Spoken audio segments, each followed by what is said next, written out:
Chapter 9, Advertising and Public Relations, the Power of Persuasion. Strategic communications encourage target audiences to not only act in a certain way, but also respond to the persuasive messages with the communicator's desired outcome. Persuasive communications work best if audiences are persuaded in a seemingly natural and common sense way.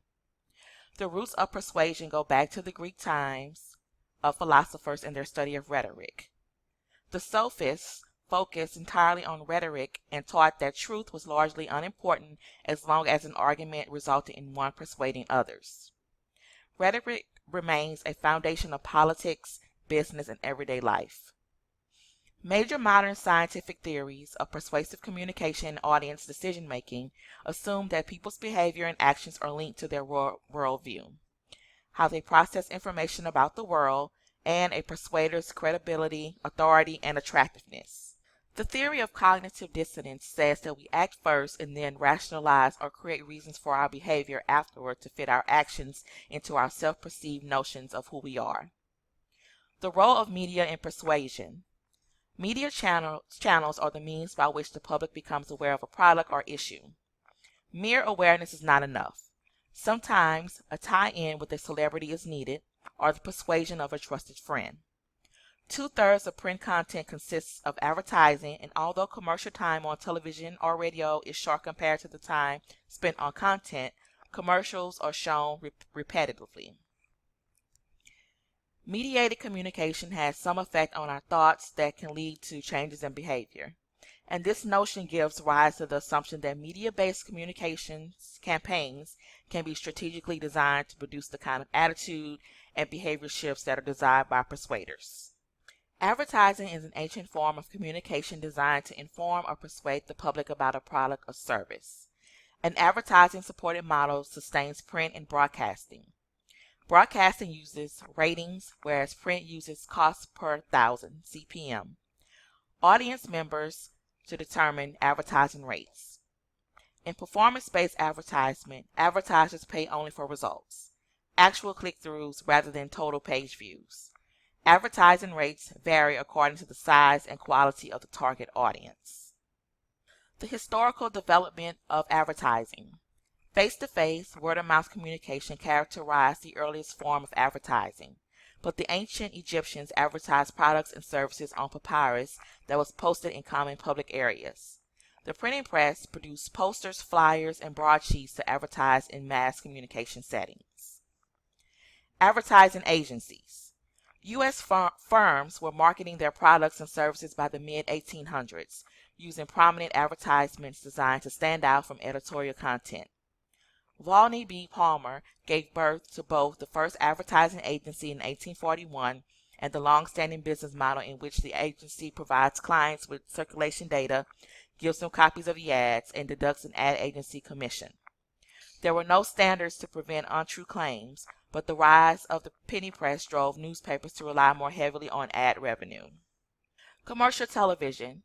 Television was supported by advertising from its inception, and commercials quickly became a mainstay. In early TV days, advertisers often sponsored entire shows and had their names included as part of the show titles, such as Texaco Star Theater. When television emerged as the leading medium for advertising in the mid-1950s, the Television Bureau of Advertising was launched as a not-for-profit trade association. Tony Schwartz was one of the most talented ad professionals of the audiovisual realm and mastered the art of using implied messages. He created a now famous spot in 1964 known as the Daisy Spot that implied that Republican presidential candidate Barry Goldwater would likely get the United States embroiled in a nuclear war. Television commercial time grew in the 1960s from 30 to 40 seconds to increase network profits. The longer station break allowed more commercial time to be sold. Soon, standard commercial lengths had reached 1 minute, but the networks cut that to 30 seconds by 1971, although rates were not cut in half. In 1969, a New York TV station broadcast the first paid programming called an infomercial. Also in 1969, the Supreme Court adopted the Fairness Doctrine, which gave anti-smoking groups equal advertising time as cigarette advertising, and tobacco companies agreed to stop advertising on TV and radio. The hard liquor industry has agreed to a voluntary ban on TV advertising and meets harsh public criticism with each attempt to break the ban. The Internet. Engineers and computer scientists used taxpayers' money to create the Internet and were more interested in its learning and communication potential than in commercialization. The first email marketing message was sent on May 3, 1978, by a now defunct computer maker. Such messages are commonly called spam. The first advertising on the web occurred on Hotwire in 1994 with the now familiar banner ad. Multimedia ads are now increasingly used as bandwidth increases. This allows advertisers to place multimedia ads. The rise of branding. Branding is creating in the consumer's mind a clear identity for a particular company's product or trademark.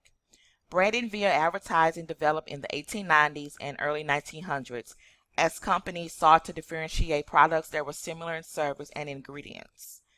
Advertisers use memorable, catchy slogans and create a distinctive visual identity across multiple media so that desired target group get frequent exposure to the product. Selling products, selling ideas. Social marketing encourages the public to positively transform behaviors through public information campaigns that are developed according to lessons learned from years of advertising activities. These techniques may sell images, ideas, political candidates, or lifestyles. Behaviors that social marketers could try to change might concern alcohol consumption and smoking. For example, advertising channels have to be catered to the specific target group and may have to be adjusted. The positive effects of social marketing campaigns are difficult to gauge. Some campaigns use fear appeals to shock people. Other campaigns use humor, such as the "Take a Bite Out of Crime" tagline that is used in conjunction with the cartoon McGruff, who is dressed as a detective to fight crime. Public service announcements, or PSAs, featuring this character were widely aired on different channels. In both developed and developing countries, social marketing campaigns educate people about health-related issues such as safe sex, proper sanitation, clean water, and food. Some campaigns have to take high illiteracy rates into consideration to create mass appeal through the use of visual symbols that can be easily understood. Advertising channels. Different channels and media formats are used to target multiple audiences. The different strategies depend on the type of product that is being marketed. Traditional advertising channels have to adjust to an increasingly online format. Print media. Commercial messages in newspapers and magazines come in either one of two forms: classified advertising or display advertising. Classifieds are short messages that appear together in a special section and are posted by individuals and organizations to sell specific goods and services. Customers pay by the word or pay a set rate up to a certain word limit. Messages are short, using abbreviations when necessary. These ads make up a large portion of newspapers' advertising revenue. The rise of online classifieds and auction sites such as Craigslist and eBay have greatly hurt the revenues newspapers get from classifieds. Display ads usually consist of illustrations or images and text. They can be anywhere from a small section of a page to a full page or multiple page advertisement.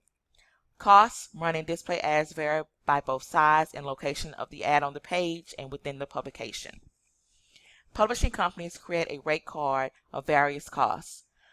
There are also so-called advertorial articles that look like actual articles but are not, as some tiny print on the top or bottom of the page gives away, stating that this is a paid advertisement. Electronic media. Advertisements on radio or television are called commercials or spots and typically run for 30 seconds. The spots command higher fees than display ads because electronic media have larger audiences. Paid programming or infomercials last 30 or 60 minutes, as products are demonstrated or promoted for purchase, usually by a celebrity or satisfied customer. Subliminal advertising supposedly works by flashing messages or images very briefly so the viewer is not consciously aware of them even as the message has an effect. However, product placement is increasingly being used. Critics argue that most viewers do not notice that a product is being advertised. One popular culture example comes from the movie industry. Steven Spielberg's movie E.T. introduced Reese's Pieces as a new candy that was favored by E.T. as a snack, and sales subsequently shot up. Eminem had refused to be used on screen, losing out on a blockbuster advertising campaign. Ubiquitous outdoor advertising bombards the public with messages from billboards, store signs, and ads on taxis, buses, and bus stops. Municipalities sometimes allow corporate sponsorship of public vehicles and spaces to help with government budgets. Technology such as low-power video monitors flash advertisements in new public spaces, such as above cash registers or in elevators. Interactive outdoor advertising provides floor-based displays in places like airports or malls and reacts to activities like footsteps, creating games that people play, all the while being exposed to and engaged with an advertisement. Direct mail. Direct mail or junk mail includes ads for everything from lower insurance rates to various charities or magazine subscriptions. Many organizations rent their subscriber lists to potential advertisers on a per thousand basis. The cost rises if more detailed demographics are taken into consideration for the data to apply. Telemarketing involves calling people at home to offer them products or services. Telemarketers use a thoroughly prepared script of their sales pitches. The Federal Telephone Consumer Protection Act of 1991 lays out strict guidelines on the times telemarketers can call and allows people to be removed from mailing lists. Some states have implemented do not call registries. Political campaigns are exempted from the act and can call people on do not call. Advertising in a digital world. 70% or more of commercial media revenues come from advertising. This economic foundation is being transformed by digital technology. Nowadays, advertisers have a great capacity to track consumers and identify the most effective advertisements, but they also have to learn that certain strategies no longer work on the web. Cookies are part of new and unique advertising techniques. These small programs are loaded on a computer and identify specific users visiting a site and where they go afterward. Cookies and web analytics are able to tell what page someone came from before arriving at a page with an ad and how long the person spent on the page. They can remember visitors who return. Cookies not inserted by the content provider are called third-party cookies and can both track and customize advertising messages and engage the cookie pricing. Travel sites use such strategies to nudge up ticket prices. Email marketing. Until the rise of Facebook and Twitter and social media sites, email was the most used application on the internet. With permission-based marketing, consumers are better targeted and can request to receive information. Email is cheap to produce and send. Banner ads. This type of advertising began by appearing on the top of the page like a banner, but now can be placed as tower ads along the sides or within context columns. Studies tracking consumers online indicate that banner ads have a very low click-through rate, CTR, and only appeal to a low percentage of users.